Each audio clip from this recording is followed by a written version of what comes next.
should say to couples that are adopting, things adoptive couples actually like to hear. Wait every second. It goes by really fast. Congratulations to the newest member of your family. I cannot think of a more deserving couple than you. If you have a close friend or family member that just adopted, ask them if they have a registry, because we're not the only people that adopted that literally found out the day before. And a lot of times they don't have anything.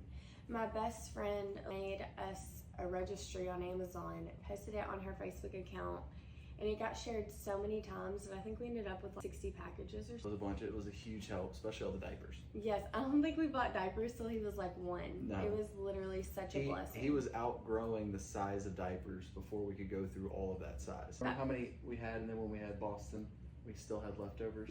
Yes.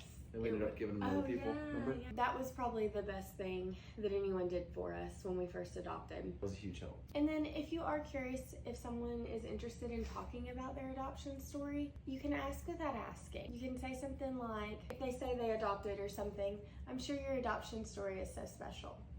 That's perfect, because if they want to tell you more, that gives them an end to tell you more, but if not, No pressure to feel like you have to say anything. yeah, you could just say, thank you. Those are things we enjoyed hearing. And if you noticed, it's mostly just stuff you say to anyone that's having a baby. You don't have to ask about genetics when congratulating someone on a child. No. One thing is, it's probably better to not poke and pry, because people adopt for a multitude of different reasons. That's true. And you don't want to ever assume parents are having infertility issues. In our case, we had a death in the family that resulted in adoption.